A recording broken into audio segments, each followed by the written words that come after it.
ko naman yung Sacramento. Uy, okay. Sacramento. Trending din ang Oh my God! Napanood ko. Alam mo ba, ingit na ingit tuloy ako. Akala ko dito lang yun sa Trinoma. Akala ko dito lang sa Trinoma. Tapos pinanood ko, bakit parang puro up yung guest? Saka ko na lang naalala. Sa ibang bansa pala sila. Sa LA siya. Pupunta sana ako. Ang ganda, kailangan pa ng visa. Kamusta yun? With 14 hours Nag-trending ngayon yun, yung Cairo. Yes, si Dr. Tyler. Hi, Be! Kasi, nag-vlog din kami. Nag-vlog kami. So, nag-vlog ako sa akin. Siya nag-TikTok naman. Parang, ayun yung palitan namin. Tapos, parang... may message ka niya na, hey, actually, are you here in Sacramento? Kasi, bago ko siya i-follow, nakalagay na follow back. Tapos, parang kaya lang din ako napunta sa kanya. It's because, pumunta.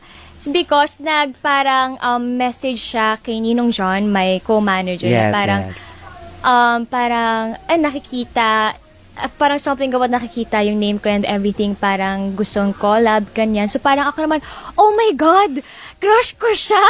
Sige, punta tayo! Kasi napapanood namin siya ng ate ko sa TikTok, tapos parang nagagawan kami, hindi, sa akin siya, ganyan. Tapos alam ni Dr. Tyler yon. Tapos parang yung sa ending ng vlog ko, tinuruan ko siya ng mga parang mga charot, ganyan. Hi, tapos, Be! Hi, Be! Ganyan. Sabi niya, ano yun, Be? Parang sabi ko, short term ng parang best friend, ganyan. Best. Oo, bestie, mommy, moms. Sabi niya, tapos tinuruan ko rin siya na parang, sinabi ko rin sa kanya na, kada dulo ng sentence mo, mag-a-appear tayo. Ay, so parang, galing mo! Binakabak na si Dr. Tyler. So, merong part sa vlog namin no, na parang magjo-joke siya, charot, gaganon siya. So, parang, actually, kanina nga umaga pagkagising ko, may message siya.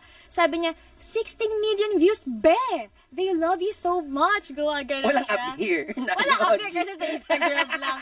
But yon, pero in fairness naman kay Dr. Tyler, naramdaman ko yung relief na talagang umayon ng mga buto-buto ko. Sarap, diba? Yes. Tsaka na-hug niya ako. Char! Parang, alam mo sa totoo lang, hindi pa talaga ako nagpapaganyan-ganyan.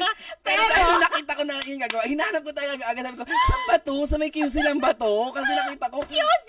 Gusto ko totoo, te. Walang talaga pagkakita ko, yun talaga hindi na nagsusunga-sungahan. Pero nung napanood ko siya, syempre si Francine yung nakita ko. Tapos may nakita rin akong si G-Force Micah. Yes. Di ba may ganun din? Kuya BJ Pascual din. Si BJ Pascual. Tapos, nung nakita ko yung si G-Force Micah, sabi ko, ako ba to?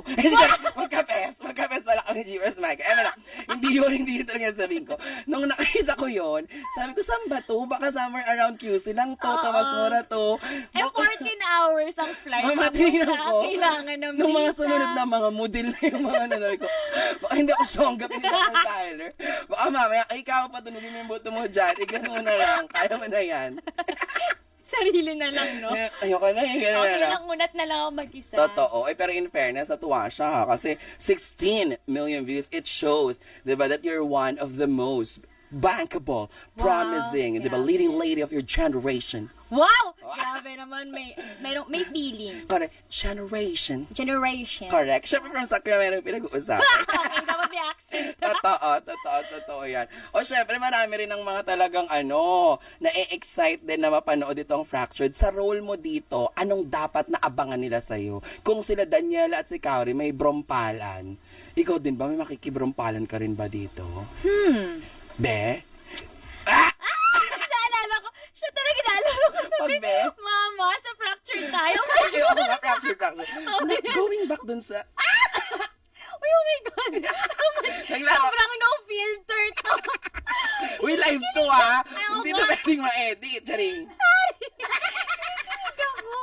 Oh my gosh. Bumalik tayo sa Fractured. Sorry po, ito na nga po. Mama Joy kasi mabilis ako kiligin Totoo ako din eh. Tsaka may galong piko na ang layo pala nung papagpatuloy. Going back? To Fractured. To Fractured na tayo na.